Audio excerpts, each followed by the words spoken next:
Just ಒಂದು 40 years back ಹೋದ್ರೆ ಇಡೀ ದೇಶದಲ್ಲಿ ಡೆಂಟಲ್ ಆಸ್ಪತ್ರೆ ಇರಲಿಲ್ಲ. ಹೌದು, ಡೆಂಟಲ್ ಕಾಲೇಜ್ ಇರಲಿಲ್ಲ. ಇವತ್ತು ಎಷ್ಟಾಗಿದೆ. ಸಿಕ್ಕಾಪಟ್ಟೆ ಆಗಿದೆ. ಸೊ ಯಾವಾಗ ಈ ಕುಲಿಗೆಟ್ಟವ್ ಬಂದ್ವಲ್ಲ ನಮ್ಗೆ ಉತ್ಸೋದಕ್ಕೆ, ಅವು ಬಂದ ಮೇಲೆ ಡಾಕ್ಟರ್ಗಳು ಜಾಸ್ತಿ ಆಗಿದ್ದು. ಜಾಸ್ತಿ ಯಾಕೆ ಇದು ಅರ್ಥ ಆಗ್ತಾ ಇಲ್ಲ. ಏನಿದ್ರು ಸೊಪ್ಪಿದೆಯಲ್ಲ, ಹ. ಈ ಸೊಪ್ಪನ್ನ ನಮ್ಮ ಆಹಾರದಲ್ಲಿ ಬಳಸ್ತಾ ಬಂತು ಅಂತಂದ್ರೆ, ಸೊ ನಾವೇನು ಪೈಲ್ಸ್ ಅಂತ ಹೇಳ್ತಾ ಇದೀವಲ್ಲ, ಹೌದು, ಪೈಲ್ಸ್ಗೆ ಒಂದು ಒಳ್ಳೆ ಆಹಾರ ಆಗ್ತದೆ. ಅತಿ ಬಲವಾನ್ ದೋಸೆ ಅಂತೇಳಿ, ಅಂದ್ರೆ ಹೆಚ್ಚು ಶಕ್ತಿಯುತರಾಗಬೇಕಾ ನೀವು, ಒಂದು ಇಡೀ ಸೊಪ್ಪು ತಗೊಳ್ಳಿ, ಮಿಕ್ಸಿಗೆ ಹಾಕಿ, ರಾಗಿ ಇಟ್ಟಿದೆಯಾ, ಅಕ್ಕಿ ನೆನೆಸಿದ್ರ ಹಾಕಿ 10 ನಿಮಿಷದಲ್ಲಿ ದೋಸೆ ರೆಡಿ ಆಗುತ್ತೆ. ಅವನಿಗೆ ಸ್ಕಿಲ್ ಇರುತ್ತೆ ಅದನ್ನು ಕೂರಿಸೋದು. ಮೇಲೆ ಪುಡಿ ಹಾಕಿದ್ರು ಒಳಗಡೆ ಮುಳಿ ಜಾಯಿಂಟ್ ಮಾಡುವಷ್ಟು ಶಕ್ತಿ ಇದೆ ಇದಕ್ಕೆ. ಇಂಥ ಅಮೂಲ್ಯವಾದ ಸಾಸಿವೆ ನಾವು ದಿನಕ್ಕೆ ಎಷ್ಟು ತಿಂತೀವಿ? ಒಂದು ಚಿಟಿಕೆ ಸಾಸಿವೆ ಇಡೀ ಮನೆಗೆ. ಸೊ ಇಡೀ ನಮ್ಮ ಬಾಡಿಯ ಡೆಡ್ ಸೆಲ್ಸ್ ರಿಮೂವರ್ಗಳು ಸಾಸಿವೆ. ಇದು ಯಾಕೆ ಹೇಳ್ತಾ ಇಲ್ಲ ನಾವು? ಲಾಂಟನ ಹಣ್ಣು, ಹೌದಾ, ಗಣಿಕೆ ಹಣ್ಣು, ಇನ್ಯಾವುದೋ ಹುಲಿ ಹಣ್ಣು, ಕಪ್ಪು ಹಣ್ಣುಗಳಿದೆಯಲ್ಲ, ಹಣ್ಣು, ಯಾವುದೇ ಕಪ್ಪು ಹಣ್ಣುಗಳನ್ನ ಹೆಚ್ಚೆಚ್ಚು ನಾವು ತಿಂತಾ ಇದ್ರೆ ಸೊ ನಮ್ಮ ಬೋನನ್ನು ಸ್ಟ್ರೆಂತ್ ಮಾಡ್ತದೆ.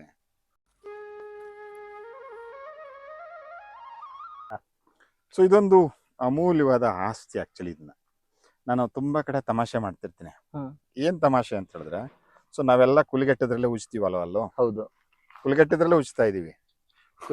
ಚೆನ್ನಾಗಿದೆ. ಕೋಲ್ಗೆಟ್ ಹೇಳಲ್ಲ ನಾನು, ಯಾಕಂದ್ರೆ ಮತ್ತದ್ ಬೇರೆ ಸಮಸ್ಯೆ ಆಗ್ತದೆ. ಕುಲಿಗೆಟ್ಟದ್ರಲ್ಲೇ ಉಜ್ತಾ ಇದೀವಿ. ಜಸ್ಟ್ ಒಂದು 40 ಇಯರ್ಸ್ ಬ್ಯಾಕ್ ಹೋದ್ರೆ ಇಡೀ ದೇಶದಲ್ಲಿ ಡೆಂಟಲ್ ಆಸ್ಪತ್ರೆ ಇರಲಿಲ್ಲ. ಹೌದು, ಡೆಂಟಲ್ ಕಾಲೇಜ್ ಇರಲಿಲ್ಲ. ಇವತ್ತು ಎಷ್ಟಾಗಿದೆ. ಸಿಕ್ಕಾಪಟ್ಟೆ ಆಗಿದೆ. ಸೊ ಯಾವಾಗ ಈ ಕುಲಿಗೆಟ್ಟವ್ ಬಂದ್ವಲ್ಲ ನಮ್ಗೆ ಉತ್ಸೋದಕ್ಕೆ, ಅವು ಬಂದ ಮೇಲೆ ಡಾಕ್ಟರ್ಗಳು ಜಾಸ್ತಿ ಆಗಿದ್ದು. ಯಾಕೆ ಇದು ಅರ್ಥ ಆಗ್ತಾ ಇಲ್ಲ? ಒಂದು. ಎರಡನೇದು, ಮತ್ತೆ ಮೋಸ ಮಾಡ್ತಾ ಇದ್ದಾರೆ ನಿಮಗೆ. ಇದರಲ್ಲಿ ಹಿದ್ದಿಲಿದೆ, ಇದರಲ್ಲಿ ಉಪ್ಪಿದೆ. ನಮ್ಮ ಅವ್ವ ಹುಚ್ಚಿದ್ದೇ ಇದ್ಲು ಕರ್ಕು ಒಂದಷ್ಟು ಉಪ್ಪು ಹಾಕೊಂಡು ಉಜ್ಜೋಳು. ಅಂದ್ರೆ ನೀವು ಫ್ಯಾಷನೈಸ್ ಆಗಿ ಅದನ್ನ ಪ್ರಚಾರಕ್ಕೆ ಮಾಡಿಕೊಂಡು ಮತ್ತೆ ಅದನ್ನ ಉಜ್ಜಸಕ್ ಬರ್ತಾ ಇದ್ದೀರಲ್ಲ. ಅವತ್ತು ನನ್ನ ಅವ್ವ ಉಜ್ಬೇಕಾದ್ರೆ ಹಚ್ಚಿ ಮಸೀಲು ಇತ್ಯ ಎಷ್ಟು ಅಸಹ್ಯವಾಗಿ ನೋಡಿದ್ವಿ ನಾವು. ಅವಳು ಸಹಾಯವಾಗ ಮಣ್ಣೊಳಗೆ ಹಾಕಿದ್ವಲ್ಲ, ಮಣ್ಣೊಳಗೆ ಹಾಕುವಾಗ್ಲೂ ಬಾಯಿ ತುಂಬ ಅಲ್ಲಿ ಇಟ್ಕೊಂಡಿದ್ಲು. ನಮ್ಮವು ಏನಾಗಿದೆ ಎಲ್ಲ ಉಜ್ಜಿ. ಆಮೇಲೆ ಇನ್ನೊಂದು ವಿಶೇಷ ಅಂತ ಹೇಳಿದ್ರೆ, ಇವ್ರ ಮನೆ ಹತ್ರ ಉಜ್ತಾ ಇರ್ತಾನೆ, ಸಾಕಾಗಲ್ಲ, ಪಕ್ಕದ ಮನೆಗೆ ಹೋಗ್ತಾಳೆ. ಅದ್ರ ಪಕ್ಕದ ಮನೆ ಉಜ್ಜಿ. ಏನ್ ಮಾಡ್ತೀರಿ ನೀವು? ಬಂದು ತೊಳಿತೀರಲ್ಲ ನೀವು, ಬ್ರಷ್ ಎಲ್ಲ ತೊಳೆದ್ಮೇಲೆ ಬ್ರಷ್ ನೋಡ್ಕೊಳ್ತೀರಾ, ಅಲ್ಲಿ ನೋಡ್ಕೊಳ್ತೀರಾ? ನಿಮ್ಗಿದು. ಸೊ ಈ ಕಡ್ಡಿಗಳಿದೆಯಲ್ಲ, ಸೊ ಇದು ಜಸ್ಟ್ ನೀವು ಬ್ರಷ್ ಮಾಡ್ತಾ ಹೋಗಿ, ಕಲ್ಲು ಕಡಿಯುವಷ್ಟು ಗಟ್ಟಿ ಆಗತ್ತೆ. ಒಂದು ಅಮೂಲ್ಯವಾದ ಔಷಧಿ ಗಿಡ ಇದು, ಉತ್ತರಾಣಿ. ಅಪಮಾರ್ಗ ಅಂತ ಕರೀತಾರೆ. ಅಂದ್ರೆ ಬ್ರಾಹ್ಮಣರ ಬೀದಿನಲ್ಲಿದ್ದವರಿಗೆ ಸ್ವಲ್ಪ ಗೊತ್ತಿರ್ತದೆ, ಅಪಮಾರ್ಗ ಮುಂಡೆದೆ ಅಂದ್ರೆ ದಾರಿನಲ್ಲಿ ಹೋಗ್ಬೇಕು, ಸುಮ್ಮನಿರಲ್ಲ ಇದು. ಸೊ ಮೈಗೆಲ್ಲ ಬೆತ್ಕೊಳ್ತೀವಲ್ಲ, ಸೊ ಅದಕ್ಕೆ ಅಪಮಾರ್ಗ ಅಂತ ಅವ್ರು ಇಟ್ಕೊಂಡಿದ್ದಾರೆ. ಸೊ ಇದ್ರಲ್ಲಿ ಬ್ರಷ್ ಮಾಡಿದ್ರೆ ಅಷ್ಟು ಒಂದು ಔಷಧಿಯಾಗಿ ಕೆಲಸ ಮಾಡುತ್ತೆ. ಒಂದು. ಸೊ ಎರಡನೇದು ಸೊಪ್ಪಿದೆಯಲ್ಲ, ಈ ಸೊಪ್ಪನ್ನ ನಮ್ಮ ಆಹಾರದಲ್ಲಿ ಬಳಸ್ತಾ ಬಂತು ಅಂತಂದ್ರೆ, ಸೊ ನಾವೇನು ಪೈಲ್ಸ್ ಅಂತ ಹೇಳ್ತಾ ಇದೀವಲ್ಲ, ಪೈಲ್ಸ್ಗೆ ಒಂದು ಒಳ್ಳೆ ಆಹಾರ ಆಗ್ತದೆ.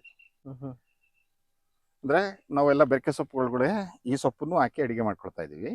ಅದ್ರ ಜೊತೆಗೆ ಏನಾದ್ರು ಚಪಾತಿ ಗಿಪಾತಿ ಅಥವಾ ರೊಟ್ಟಿ ಮಾಡ್ಬೇಕಾದ್ರೆ ಈ ಸೊಪ್ಪನ್ನ ಮಿಕ್ಸಿಗೆ ಹಾಕೊಂಡು ಅದ್ರೊಳಗೆ ಮಿಕ್ಸ್ ಮಾಡಿ ರೊಟ್ಟಿ ಮಾಡ್ಕೊಂಡು ತಿಂತ ಬಂದ್ರೆ ಸೊ ಪೈಲ್ಸ್ಗೂ ಕೂಡ ಒಂದು ಔಷಧಿಯಾಗಿ ಕೆಲಸ ಮಾಡುತ್ತೆ. ಸೊ ಆಮೇಲೆ ಇತ್ತೀಚೆಗೆ ನನ್ನ ಗೆಳೆಯರೊಬ್ರು ಇದ್ರದ್ದು ಬೀಜನು ಪೇಟೆಯವ್ರು ಕೇಳ್ತಾ ಇದಾರೆ ಅಂತ ಸೆಲೆಕ್ಟ್ ಮಾಡಿ ಕೊಡ್ತಾ ಇದ್ದಾನೆ. ಇದ್ರ ಬೀಜಗಳಿದೆಯಲ್ಲ, ಹೌದು, ಅಲ್ಲಿದೆ. ಇದು ಹಸಿದೆ ನೋಡಿ, ಗೊತ್ತಾಗುತ್ತಲ್ಲ. ಸೊ ಇದು ಬೀಜಗಳು ಒಂದು ಅಮೂಲ್ಯವಾದ ಆಸ್ತಿ ಆಕ್ಚುಲಿ ಇದು. ಸೊ ಇದನ್ನ ನಾನು ಎಲ್ಲ ಕಡೆ ಹೇಳ್ತಾ ಇರ್ತೀನಿ. ಸೊ ಏನಂತ ಹೇಳಿದ್ರೆ, ತುಂಬಾ ಸಣ್ಣಗಿರ್ತಾರೆ, ಹೌದು, ಒಂದೊಂದು ಮಂಕ್ರಿ ಊಟ ಮಾಡ್ತಾರೆ. ಹೌದು, ನಾವು ಬೈತೀವಿ ಅವನ್ನ, ಏನ್ ಹೊಟ್ಟೆಗೆ ಅನ್ನ ತಿಂದವನು ಅಥವಾ ದೆವ್ವ ಮೆಟ್ಕೊಂಡಿದೀವಿ ಬೈತೀವಿ ಅಲ್ವಾ? ಆದ್ರೆ ನಿಜವಾಗ್ಲೂ ಕೂಡ ಅಲ್ಲಿ ಸಮಸ್ಯೆ ಏನಿದೆ ಅಂತ ನೋಡ್ಲಿಲ್ಲ ನಾವು. ಆಕ್ಚುಲಿ ನಾವು ತಿನ್ನೋ ಆಹಾರ ಇದೆಯಲ್ಲ, ನಮ್ಮ ದೇಹಕ್ಕೆ ಶಕ್ತಿ ಕೊಡಬೇಕು, ಹೌದು, ನಮ್ಮ ದೇಹ ಬೆಳವಣಿಗೆಗೆ ಮಾಡಬೇಕು. ಸೊ ಅವನಲ್ಲಿ ಏನಾಗ್ತಾ ಇರ್ತದೆ, ತಿಂದದ್ದೆಲ್ಲ ಬೂದಿ ಆಗ್ತಾ ಇರುತ್ತೆ. ಹೌದು, ಭಸ್ಮಕ ರೋಗ ಅಂತ ಹೇಳ್ತೀವಿ ನಾವು ಆಯುರ್ವೇದದಲ್ಲಿ, ಭಸ್ಮಕ ರೋಗ ಅಂತ. ಅವನು ತಿಂದದ್ದೆಲ್ಲ ಬೂದಿ ಆಗ್ತಾ ಇರುತ್ತೆ. ಸೊ ದಯಮಾಡಿ ಅಂತವ್ರು ಯಾರಾದ್ರೂ ಇದ್ರೆ, ಸೊ ಒಂದ್ ಇಡೀ ಬೀಜ ತಗೊಳ್ಳಿ, ಚೆನ್ನಾಗಿ ಬೇಯಿಸಿ, ಜೀರಿಗೆ ಕಾಳು ಥರ ಬರುತ್ತೆ ಸಣ್ಣಗೆ, ಬೇಯಿಸಿ ಸ್ವಲ್ಪ ಬೆಲ್ಲ ಹಾಕಿ ಪಾಯಸ ಆಗತ್ತೆ. ದಿನ ಬಿಟ್ಟು ದಿನ 3 ದಿನ ಕೊಡಿ ತಿನ್ನಕ್ಕೆ.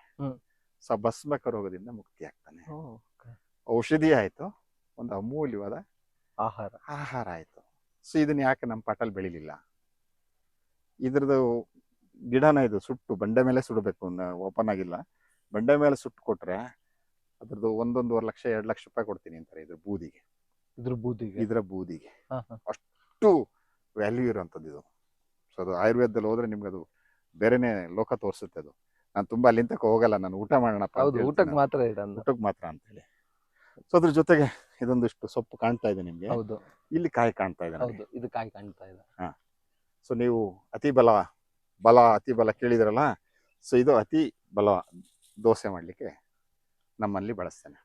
ಇನ್ನೊಂದು ಬಲ ತೋರಿಸ್ತೇನೆ ಅಲ್ಲಿ, ಇದು ಅತಿ ಬಲ ಅಂತೇಳಿ ನಮ್ಮಲ್ಲಿ ಪೆಟ್ಟಿಗೆ ಸೊಪ್ಪು ಅಂತ ಕರಿತೀವಿ. ಹೌದು, ಪೆಟ್ಟಿಗೆ, ಇದು ಪೆಟ್ಟಿಗೆ ತರ ಇವೆರಡನ್ನು ಹಿಂಗೆ ಸೇರಿಸಿದ್ರೆ, ಇವೆರಡನ್ನ ಹಿಂಗೆ ಕೂಡಿಸಿದ್ರೆ ಹಿಂಗೆ ಪೆಟ್ಟಿಗೆ ಆಗತ್ತೆ ಅಂತೇಳಿ ನಾವು ಆಟ ಆಡ್ತಾ ಇದ್ವಿ ಚಿಕ್ಕ ಮಕ್ಕಳುಗಳಲ್ಲಿ.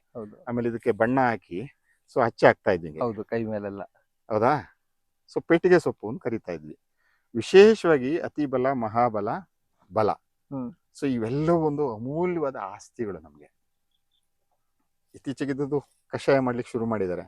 ನಮ್ಮ ಮನೆಯಲ್ಲಿ ದೋಸೆ ಮಾಡ್ತೇನೆ. ಹೌದು, ಅತಿ ಬಲವಾನ್ ದೋಸೆ ಅಂತೇಳಿ. ಅಂದ್ರೆ ಹೆಚ್ಚು ಶಕ್ತಿಯುತರಾಗ್ಬೇಕಾ ನೀವು, ಒಂದ್ ಇಡೀ ಸೊಪ್ಪು ತಗೊಳ್ಳಿ, ಮಿಕ್ಸಿಗೆ ಹಾಕಿ, ರಾಗಿ ಇಟ್ಟಿದ್ಯಾ, ಅಕ್ಕಿ ಅಕ್ಕಿ ನೆನೆಸಿದ್ರ ಹಾಕಿ 10 ನಿಮಿಷದಲ್ಲಿ ದೋಸೆ ರೆಡಿ ಆಗುತ್ತೆ. ಅತಿ ಬಲವಾನ್ ದೋಸೆ ಆಗತ್ತೆ. ಅಂದ್ರೆ ಹೆಚ್ಚು ಎನರ್ಜಿ ಬೇಕು ನಮ್ಮ ದೇಹಕ್ಕೆ ಅಂತ ಹೇಳಿದ್ರೆ, ಸೊ ಇವು ನಮ್ಮ ಆಹಾರ ತಟ್ಟೆಗೆ ಬರಬೇಕು. ಸೊ ಅದ್ರ ಜೊತೆಗೆ ಸೊ ಇನ್ನೊಂದು ಬಲ ಅಂತ ಬರ್ತದೆ, ಬರ್ಲಗಡ್ಡಿ ಅಂತೀವಿ, ಅದು ಸಿಕ್ಕಿದ್ರೆ ಹೇಳ್ತೀನಿ ನಾನು. ಅದ್ರ ಇನ್ನೊಂದು ವಿಶೇಷ ಅಂತ ಹೇಳಿದ್ರೆ, ನೀವು ಯಾವುದೇ ಮೂಳೆ ತಜ್ಞರಿದಾರಲ್ಲ, ನಾಟಿ ವೈದ್ಯರು, ಮೂಳೆ ಮುರಿದಾಗ ಹಸಿರು ಔಷಧಿ ಹಾಕಿ ಅದ್ರ ಮೇಲೆ ಬಿದಿರು ಹಾಕಿ ಕಟ್ತಾರೆ. ಹೌದು, ಅವ್ರೆಲ್ಲ ಹಾಕೋದು ಇದೆ ಔಷಧಿ.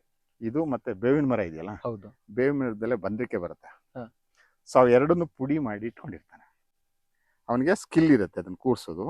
ಮೇಲೆ ಪುಡಿ ಹಾಕಿದ್ರು ಒಳಗಡೆ ಮುಳಿ ಜಾಯಿಂಟ್ ಮಾಡುವಷ್ಟು ಶಕ್ತಿ ಇದೆ ಇದಕ್ಕೆ. ಇಂಥ ಅಮೂಲ್ಯವಾದ ರತ್ನಗಳ ಬಗ್ಗೆ ನಾವು ಯಾಕೆ ತಿಳ್ಕೊಳ್ತಾ ಇಲ್ಲ? ಸೊ ಇವು ಆಹಾರದಲ್ಲೇ ತಗೊಳ್ಳಿ. ಇನ್ನು ಉಳುಕುತ್ತೆ ಅಂತಾರಲ್ಲ, ಸೊ ಉಳುಕ್ತಾಗೇನಿಲ್ಲ, ಬೆಳಗ್ಗೆ ಎದ್ದ ತಕ್ಷಣನೇ ಎಲ್ಲಿ ಉಳುಕಿರುತ್ತಲ್ಲ, ಸೊ ಒಂದ್ 2 ಎಲೆ ತಗೊಳ್ಳಿ, ಎಲ್ಲಿ ಉಳುಕಿರುತ್ತಲ್ಲ ಜಸ್ಟ್ ಸುಮ್ನೆ ಹಿಂಗ್ ತೀಡಿ ಅಷ್ಟೇನೆ ಅಲ್ಲಿ.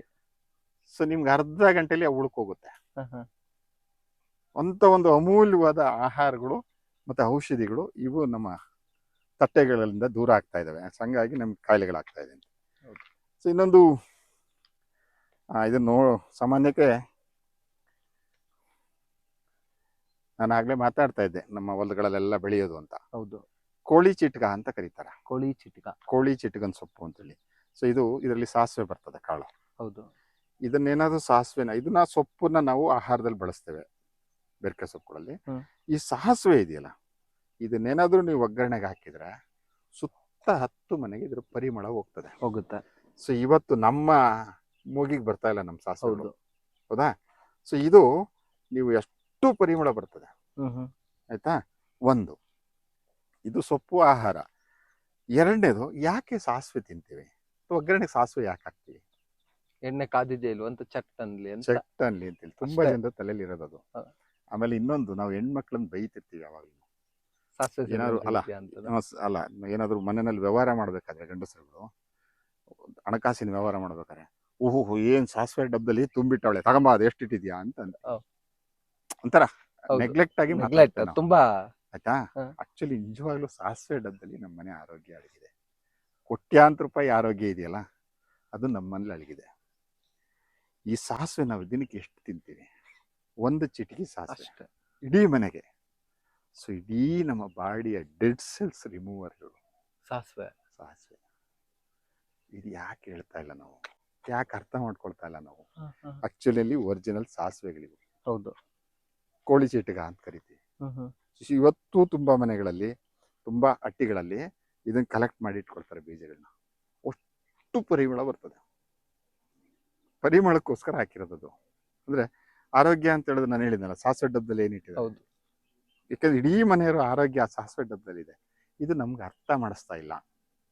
ಅರ್ಥ ಮಾಡಿಸುವಂತ ಕೆಲಸ ಆಗ್ಬೇಕು ಅಂತ ಹೇಳಿ ಇದೊಂದು ಅಮೂಲ್ಯವಾದ ಆಹಾರ ಆಕ್ಚುಲಿ ಇದು. ಸೊ ಅದೇ ತರದಲ್ಲಿ ಇದು ಗಣಿಕೆನಲ್ಲಿ ಕಾಕಿ ಸೊಪ್ಪು ಅಂತಲ್ಲ, ಇದು ಕಾಕಿದ್ರಲ್ಲಿ ಇದು ಕೆಂಪು, ಇದು ಇನ್ನೊಂದು ಕಪ್ಪು ಬರ್ತದೆ. ಆಕ್ಚುಲಿ ಇದು ತುಂಬಾ ಸ್ಟ್ರಾಂಗ್ ಇರುತ್ತೆ, ಗಿಡ ಕೂಡ ಕರ್ರಗಿರ್ತದೆ, ಹಣ್ಣು ಮಾತ್ರ ಕೆಂಪಿರ್ತದೆ.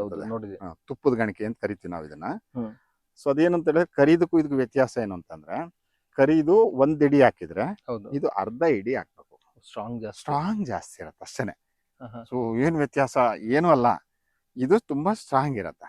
ಸೊ ಬ್ಲಾಕಿಶ್ ಆಗಿರ್ತದಲ್ಲ, ಸೊ ಏನಾಗುತ್ತೆ ಸನ್ಲೈಟ್ ಅನ್ನು ಜಾಸ್ತಿ ತಗೊಳ್ಳೋಂಥ ಶಕ್ತಿ ಇರ್ತದೆ, ಸ್ಟ್ರಾಂಗ್ ಆಗಿರುತ್ತೆ, ಬೇರೆ ಏನು ಇದಲ್ಲ. ಹ್ಮ್. ಸೊ ಇದನ್ನ ವಿಶೇಷವಾಗಿ ನಮ್ಮ ಮನೆಯಲ್ಲಿ ಈ ಬಾಣಂತಿಯರು ಇದ್ರಲ್ಲ, ಬಾಣಂತಿಯರಿಗೆ ಕೊಡ್ತಾ ಇದ್ದೀವಿ. ಹೌದು ಗಣಕೆ ಸೊಪ್ಪಿನ ಪಜ್ಜಿ ಕಂಪಲ್ಸರಿ ಇರೋದು. ಅಂದ್ರೆ ಇದ್ರ ಕೆಲಸ ಏನು ಅಂತ ಹೇಳಿದ್ರೆ, ಸೊ ಒಂದು ದೇಹನ ಶಾಖವಾಗಿ ಇಟ್ಕೊಳ್ಳೋಂಥ ಕೆಲಸ ಒಂದು. ಸೊ ಎರಡನೇದು ಈ ಮಿಲ್ಕ್ ಪ್ರೊಡಕ್ಷನ್ ಇದೆಯಲ್ಲ ತುಂಬ ಚೆನ್ನಾಗಿ ಮಾಡುತ್ತೆ, ಅಂದರೆ ಡೈಜೆಷನ್ ಸಪೋರ್ಟ್ ಮಾಡ್ತಾ ಇತ್ತು. ಸೊ ಇದನ್ನ ನಿಮ್ಮ ಒಂದು ಪಾಟ್ರೊಳಗೆ ಬಿಸಾಡಿದ್ರೆ ನಿಮ್ಗೆ ಯಾವತ್ತು ಸುಮ್ಮನೆ ರಾತ್ರಿ ಕೂತು ಕೈ ಹಾಕಿದ್ರು ಸಿಗುತ್ತೆ. ಹೌದು ಯಾಕೆ ಬೆಳೆಸ್ಕೊಳ್ತಾ ಇಲ್ಲ ನಾವು? ಇನ್ನು ಕಪ್ಪು ಹಣ್ಣು ಇದೆಯಲ್ಲ, ಹೌದು ಕಪ್ಪು ಹಣ್ಣುಗಳು ಈಗ ಮಕ್ಕಳು ಮೂಳೆ ಮುರಿದೋಯ್ತು ಅಂದ್ರೆ, ಹಾ. ಸೊ ಮೂಳೆ ಎಳೆ ಮೂಳೆ ಬೇಗ ಕುಡ್ಕೊಂಡ್ಬಿಡುತ್ತೆ, ನಮ್ಮ ದೊಡ್ಡರದು ಬಲ್ತಿರೋ ಮೂಳೆ ಕೊಡಲ್ಲ ಅಂತ ಹೇಳ್ತೀವಿ, ಅದು ಸುಳ್ಳದು. ಸೊ ಚಿಕ್ಕ ಮಕ್ಳಿದ್ದಾಗ ನೋಡಿ ಲಾಂಟನ ಹಣ್ಣು, ಹೌದು ಹೌದಾ, ಗಣಕೆ ಹಣ್ಣು, ಇನ್ಯಾವುದೋ ಹುಲಿ ಹಣ್ಣು, ಕಪ್ಪು ಹಣ್ಣುಗಳಿದೆಯಲ್ಲ, ಹಣ್ಣು ಯಾವುದೇ ಕಪ್ಪು ಹಣ್ಣುಗಳನ್ನ ಹೆಚ್ಚೆಚ್ಚು ನಾವು ತಿಂತಾ ಇದ್ರೆ ಸೊ ನಮ್ಮ ಬೋನನ್ನ ಸ್ಟ್ರೆಂತ್ ಮಾಡ್ತದೆ. ಇಂಥ ಸಿಂಪಲ್ ಟಿಕ್ಸ್ ಅನ್ನು ಹೇಳಲ್ಲ.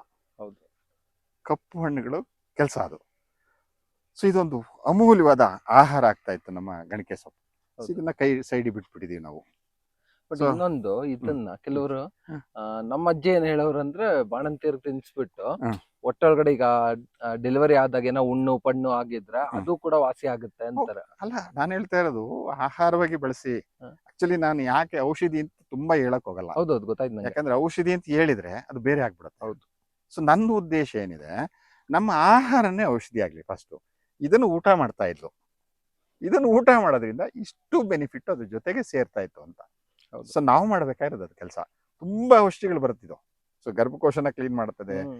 ಮಿಲ್ಕ್ ಪ್ರೊಡಕ್ಷನ್ ಜಾಸ್ತಿ ಮಾಡ್ತದೆ, ಬಾಡಿನ ಶಾಖವಾಗಿ ಎಲ್ಲ ಮಾಡುತ್ತೆ ಇದು. ಹೌದು ಸೊ ನಮ್ಗೆ ಊಟ ಮಾಡಿ ನಾ ಹೇಳೋಂಥದ್ದು ನಮ್ ಕೆಲಸ ಇರೋದು ಅಲ್ವಾ. ಹ್ಮ್. ಸೊ ಅದೇ ತರದಲ್ಲಿ ಇನ್ನೊಂದು ನೋಡಿ ಇಲ್ಲೆಲ್ಲ ಬೆಳ್ಕೊಂಡಿದೆ ಇಲ್ಲಿ, ಹೌದು ಕನ್ನೆ ಸೊಪ್ಪು ಅಂತ ಕರಿತೀವಿ ಕನ್ನೆ ನಾವು ಇದನ್ನ. ಸೊಪ್ಪು. ಸೊ ನೀಲಿ ಹೂವು ಬರ್ತದೆ ಇದು, ಹ್ಮ್. ಹೌದಾ, ವಿಶೇಷವಾದ ಒಂದು ಆಹಾರ ಇದು. ಮುಂಚೆ ಎಲ್ಲ ನಮ್ಮ ತಾಯಂದ್ರೆ ಏನ್ ಮಾಡ್ತಿದ್ರು, 6 ತಿಂಗಳಿಗೆ ಒಂದ್ಸತಿ ಬೇದಿ ಕೊಡೋರು ಹೌದು ಮಕ್ಳ ಕೈಲಿ. ಈಗ ಯಾರು ಬೇದಿ ಮಾಡಿಸ್ತಾ ಇದಾರೆ? ಯಾರು